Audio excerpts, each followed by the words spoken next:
coming on in.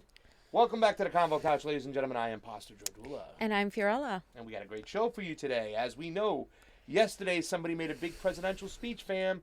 He looked really good. He had the flags behind him. He had the podium. He had the whole tone and demeanor yesterday of looking presidential. Who had that speech, fam? Bernie Sanders. But breaking news, fam. Remember, right. Breaking news. Sarah Huckabee Sanders is leaving the White House. She's leaving Donald Trump. So we kind of just want to let you guys know. Yeah. Real quick, because that's that one actually a lasted a really long good time. thing. Yeah. It did last a long time. Is it a good thing? Who's I going to think come so. in? Exactly. Yeah. What donkey's coming in to replace him? Everything was a good idea when people left. Then we had a guy named Tony Scaramucci, or we used to call him Tony Grab Your Gucci Scaramucci. He came on and the guy was a friggin' train wreck. Thank God he was fired like 2 weeks later. But I can't wait to see who's next. Okay.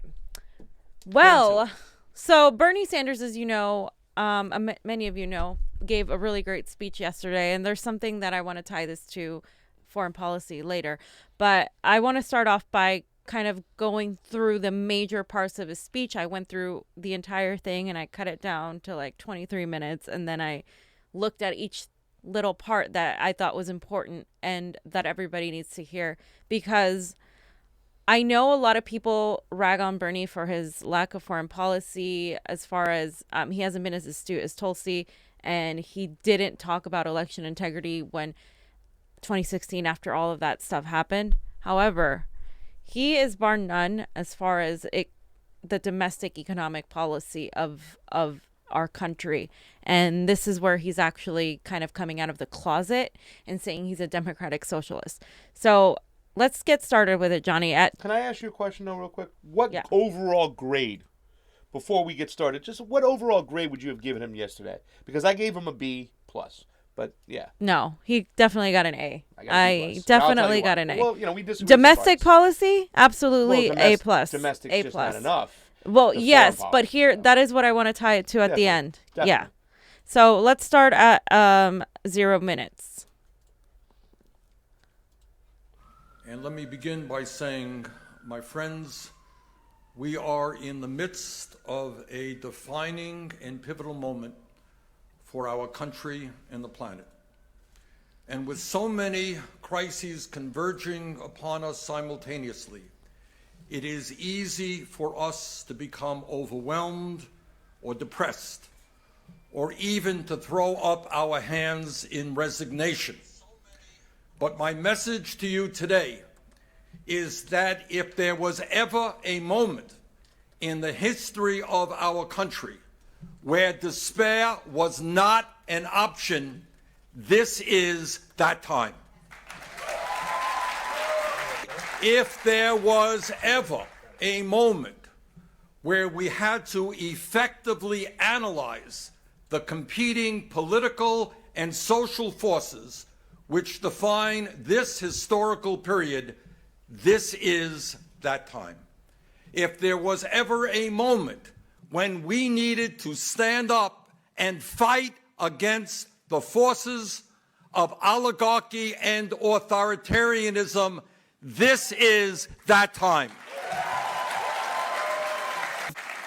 And if there was ever a moment when we needed a new vision to bring our people together in the fight for justice, decency, and human dignity, this is that time. In the year 2019. Okay. What did you think of that, Pasta? I mean, it was great. It's a great way to start off. Like I said, when I first started watching the speech, I was like, wow, this is like one of those, I don't know if you remember, and we were kind of pissed off of it when Hillary Clinton kind of was like avoiding Bernie Sanders when Bernie Sanders was still there, and she was just trying to engage with Trump because she was like trying to set this image that it's just going to be her and Trump anyways. I think Bernie's done a little bit of this right here, where he's just kind of said, okay, listen, we might be in a primary, and I'm not going to disrespect my opponents or avoid them, but I'm going to show you right here I'm presidential. And this was like, Trump, you want to see what it's like to be presidential? Let me show you. Right. The whole setup with the flags and the colors and all of it is extremely presidential. And I want to point out that has been a lot of people who have felt really down with the polls and with just the way things have been going with Biden and all of these establishment candidates, even the Warrens coming out pretending to be progressive when they're not. And there have been a lot of people that are like, damn, like, I don't think he can win. This sucks. Like, they're going to do it again. They're going to cheat him again. And this is kind of him bringing you back and being like, look, like, I understand that this is tough. The economy is shit. You know, we have climate change going on. But if there's ever a moment for you to not give up, this is it. And this is where we have to push a little bit further. And Johnny, did we stop it too early or? Okay, yeah, let's continue it for a little bit longer because he says something really important here. The United States and the rest of the world face two very different political paths. On one hand, there is a growing movement toward oligarchy and authoritarianism in which a small number of incredibly wealthy and powerful billionaires own and control a significant part of the economy and exert enormous influence over the political life of our country. On the other hand, in opposition to oligarchy, there is a movement of working people and young people who, in ever-increasing numbers, are fighting for justice. They are the teachers taking to the streets to make certain that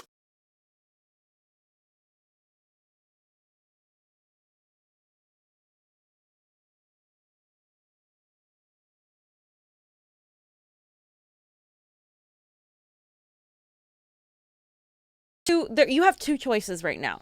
You have the choices of going towards a fascist Bolsonaro type of scenario, or you have the choice of going towards the people, a populist movement like the AMLOs or something similar to what's going on in the Green Party in Germany.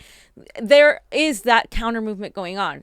Nowhere in that do you see a sort of centrist, moderate movement picking up because it just hasn't done anything for people. Yeah. So he's recognizing that there are two choices. So either you're going to choose someone like a Bernie Sanders or something similar to that, or you're going to choose someone like Donald Trump or a fascist. So it's just not going to work. And I think it's very important that he points it out because that is the ultimate big picture that we're looking at. Well, I also want to say that the centrists that we have, what we call centrists nowadays, the neoliberals, they're fascists themselves too as well. Yeah. All the censoring of political news out there and stuff and everything on the left, they did it to Alex Jones. Now they're coming for us. They keep demonetizing. They only want the state's voice, their voice, to be heard. So that's their form of fascism. You know, we see the fascism in the form of, you know, racism almost, you know, when it comes to Donald Trump and on this other side, the Bolsonaros.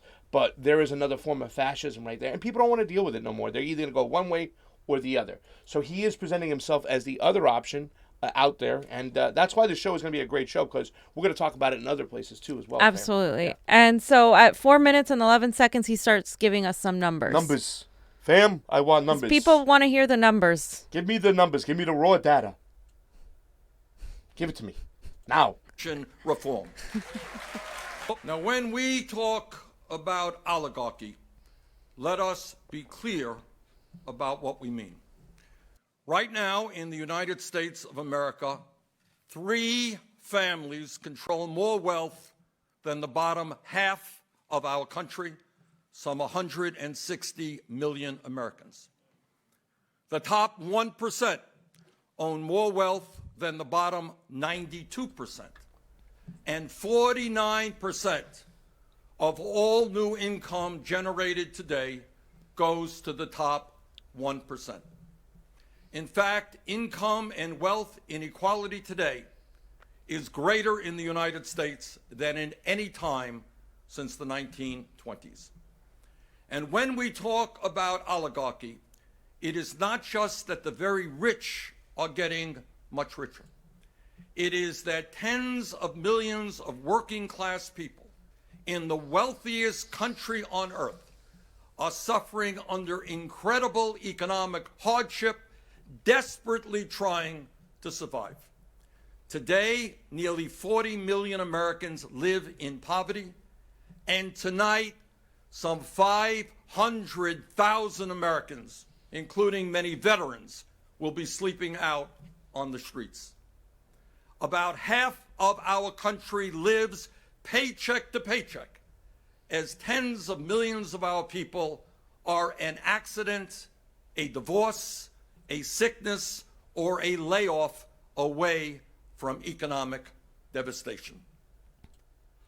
Okay, so he's giving us the raw numbers here, and later on he also goes to talk about how wages have remained stagnant for the last 40 years, if you go with inflation, because as everything has been rising, the cost of living has been rising, our wages have remained pretty much the same. Yeah, that's your centrism for you. That's your neoliberal policies, your austerity.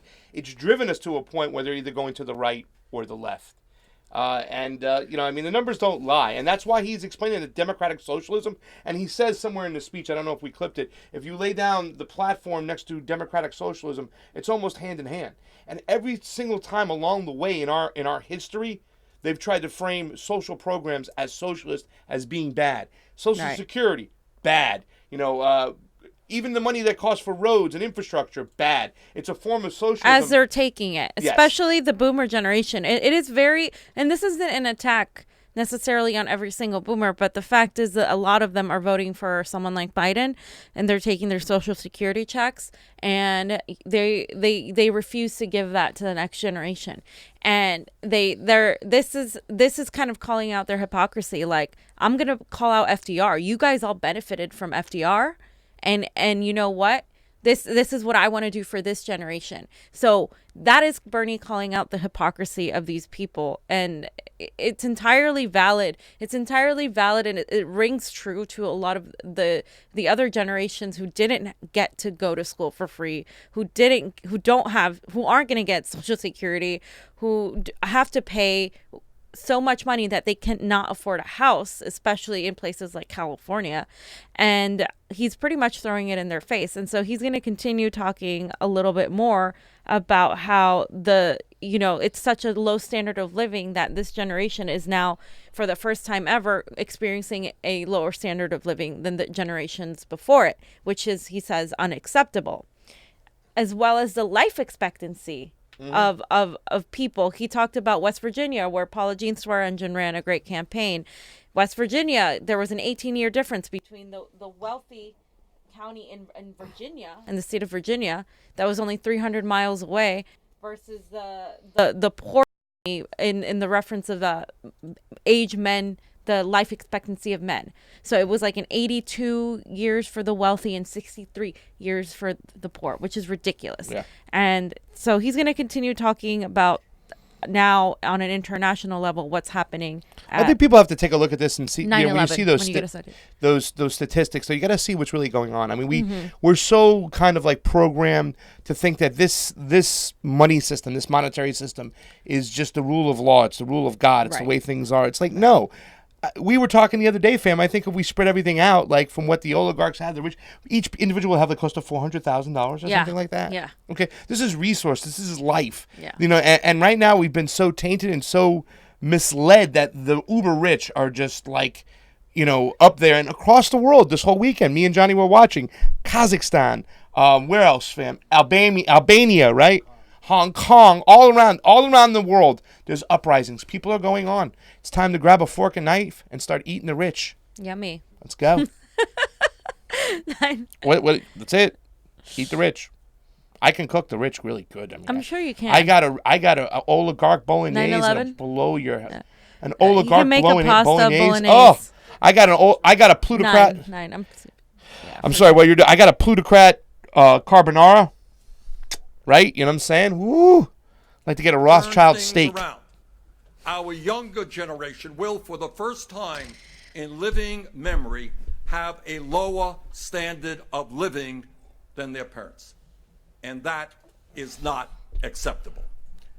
Globally, the situation is even more shocking, with most of the world's wealth concentrated among a very few, while billions of people have almost nothing. Today, the world's richest 26 billionaires, 26, now own as much wealth as the poorest 3.8 billion people on the planet, half of the world's population. But the struggle we are... Oh my God, Isn't fam. that ridiculous? Oh I mean, say those my numbers God. out loud. Just say them. 26 billionaires own as much wealth as the bottom 3.8 billion people, almost half the population. This isn't just an issue like Pasta was saying about us in the United States alone. This is an issue that has been happening throughout the world. People don't like to hear the word conspiracy theory, and it's not a conspiracy theory anymore. There are a select few of elites that control the majority of the world and therefore control the majority of the money and have the power and control how it runs. And Bernie Sanders pointing this out is extremely it's extremely rare for an American president, at the very least, to do that. And because we'll see it in socialist countries, we'll see Maduro talk about that all the time. But to have someone like Bernie Sanders say it in America, you guys can think about all the few presidents that have said that, or the few activists who have said that, and where they've ended up. So this kind of started worrying me when he started talking about that. I'm like, he just put a target on his back. He did. Well, I mean, but he saves himself at one point. We'll get to that too as well. But we talked about this too. Johnny and I were talking. Johnny Pesto, Johnny Wi-Fi as of this morning because we couldn't get our internet working. Johnny got Johnny Wi-Fi. But, what do they really want? Do they want a new world order? Is it just about, what I'm saying? Or they just want to mount a massive amount of greed? If aliens came and probed us, what would they say? They'd say, like, one small group of people took all the money and resources from all these bunch of group people, and you know what we're doing? We're taking it laying down. We need to take back that power. Exactly. Now, how do we take it back? That's the whole big question. But I love the way Bernie Sanders has been navigating the water. I love the way Tulsi's been navigating the water. Once again, though, we got to be careful because you think about the targets on their backs. But we'll talk a little bit more about that after. Let's get to the next part because... So there's the first FDR quote, because he quotes FDR 3 times. So Franklin this is the first... Delano Roosevelt. At 11 minutes and 56 seconds, we have the first FDR quote, and it's pretty powerful. Pretty powerful, fam. It's like FDR rose from his grave.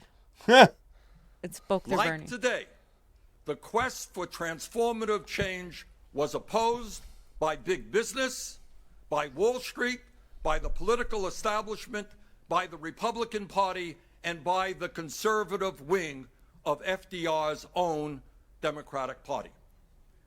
And he faced the same scare tactics then that we experience today. Red baiting, xenophobia, racism, and anti-Semitism.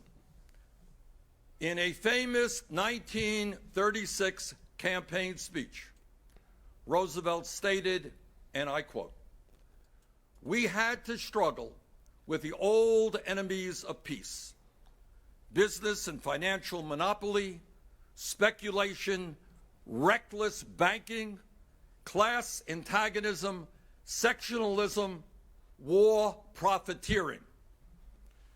They had begun to consider the government of the United States as a mere appendage to their own affairs. We know now that government by organized money is just as dangerous as government by organized mob."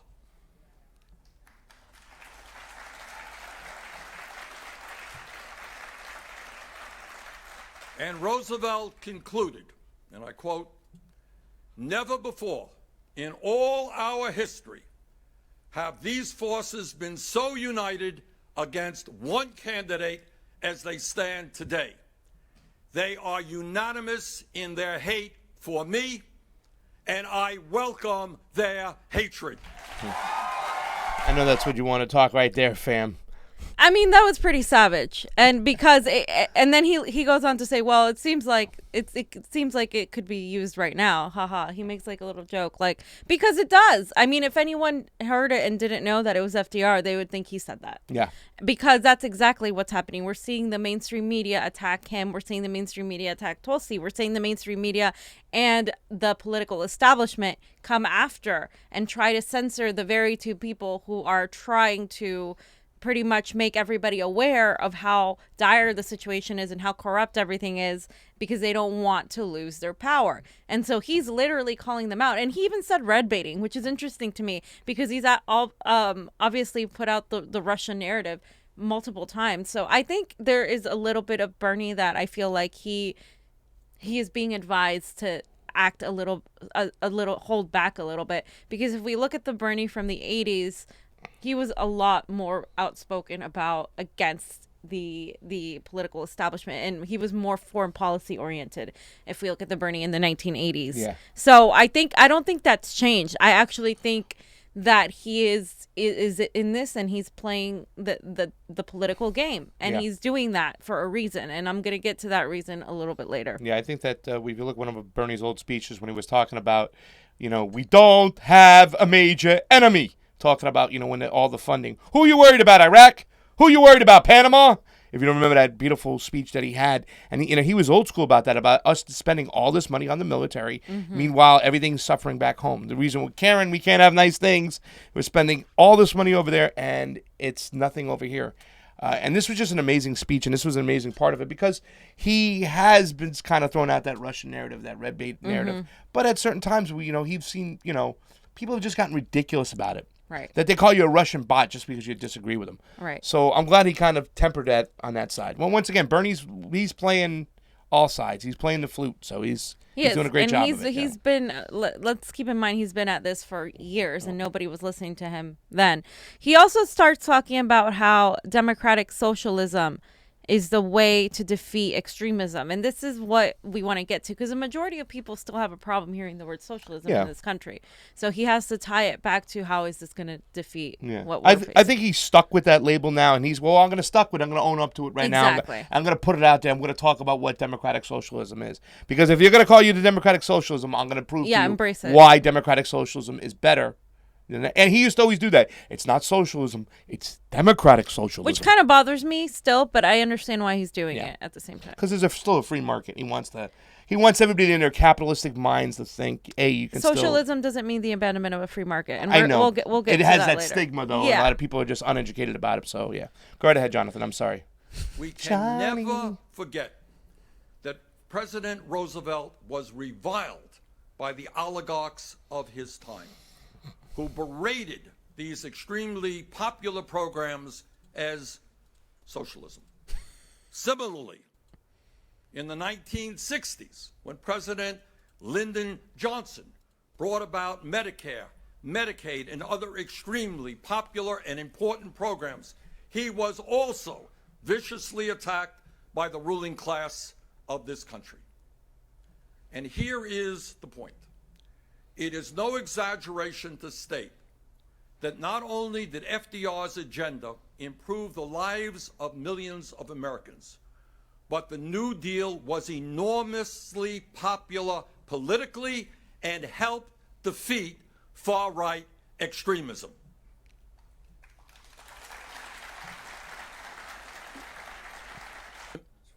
And let us name them. Just let it go. Just let him go. Let him name them. They are Wall Street, the insurance companies, the drug companies, the fossil fuel industry, the military-industrial complex, the prison-industrial complex, and giant agribusiness. Okay. Yeah. So he literally calls them out by name. By name. And of all these people, he's not taking any money from any of these people. He's not even, he's literally working against them.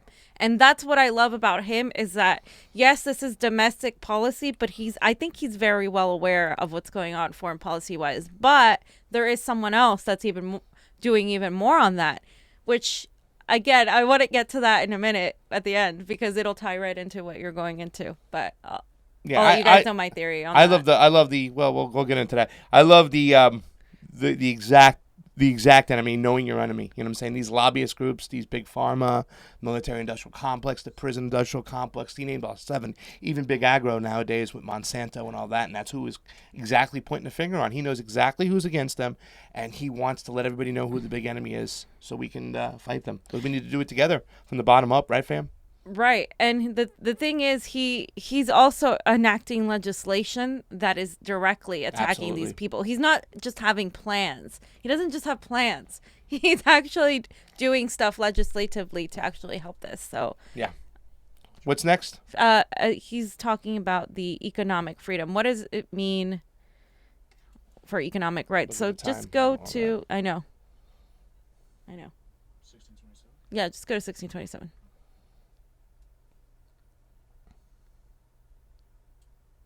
Authoritarian tyranny.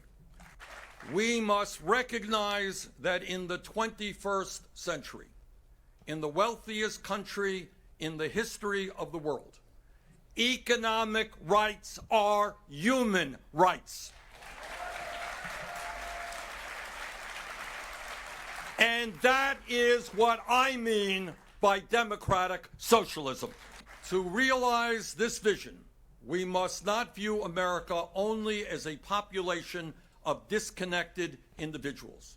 We must also view ourselves as part of, and I quote, an inescapable network of mutuality tied in a single garment of destiny, end quote, as Dr. King put it.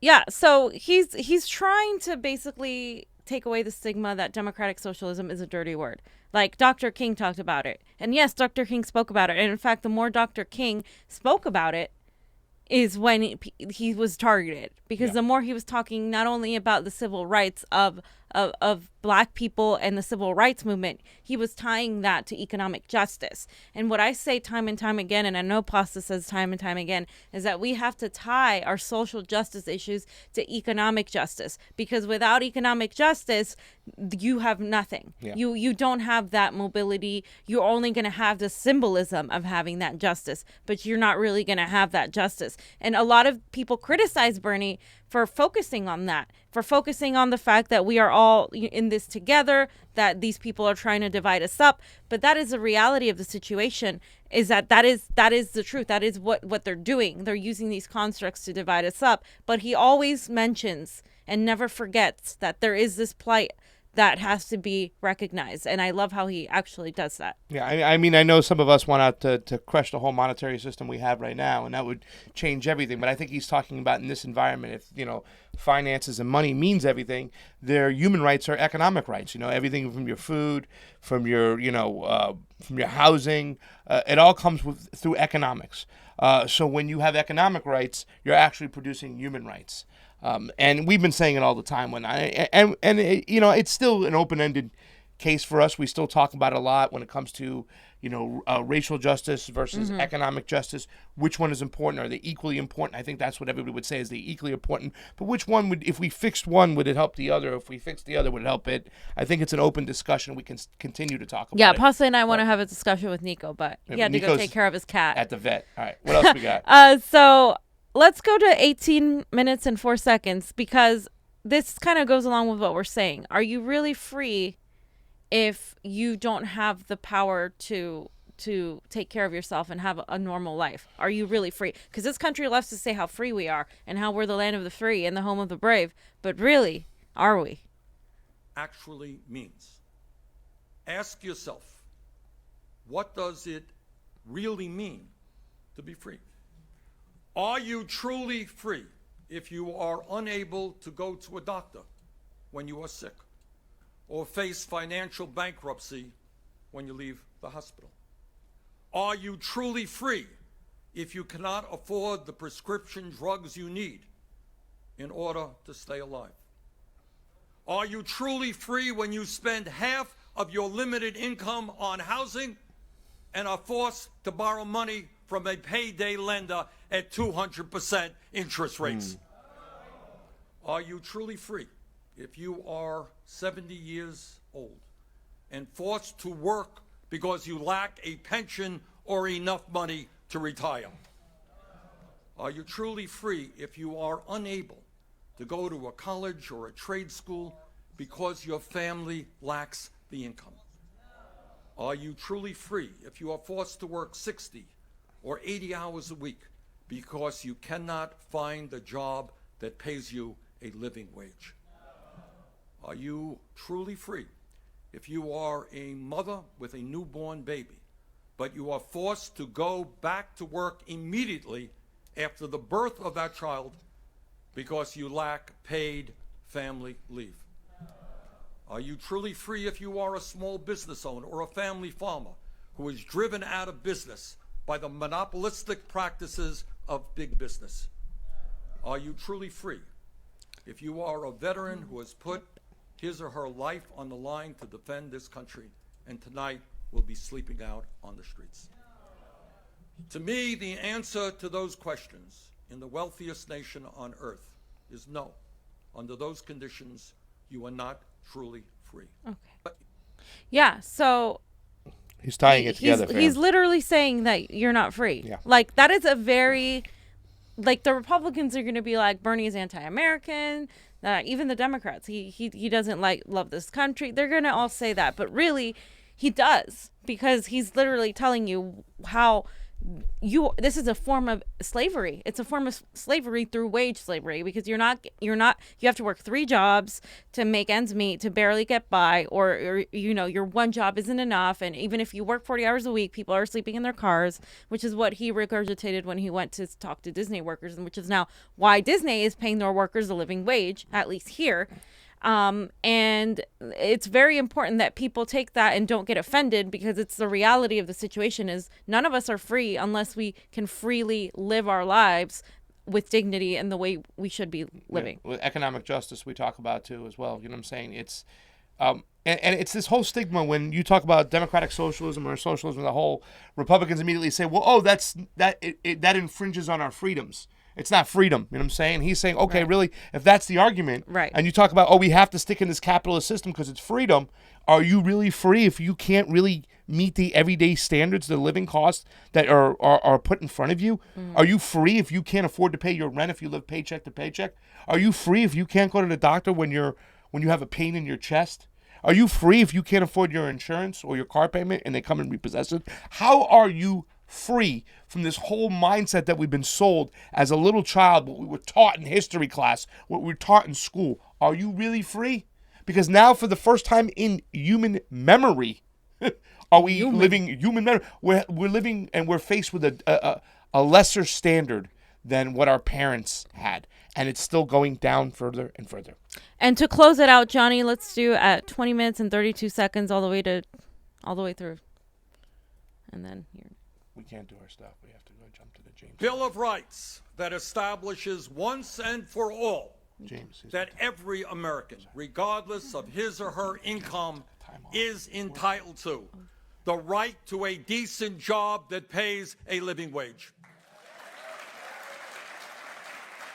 the right to quality health care, the right to a complete education, the right to affordable housing, the right to a clean environment, and the right to a secure retirement.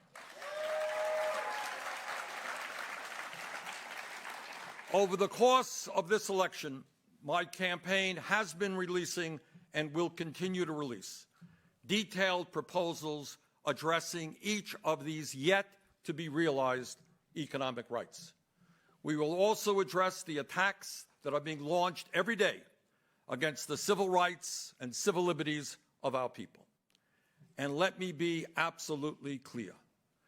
Democratic socialism means to me requiring and achieving political and economic freedom in every community in this country. When I state that the only way we achieve these goals is through a political revolution, a revolution in which millions of people get involved in the political process and reclaim our democracy by having the courage to take on the powerful corporate interests whose greed is destroying the social and economic fabric of our country. At the end of the day, the 1% may have enormous wealth and enormous power, but they are just 1%. When the 99% stand together, we can transform society.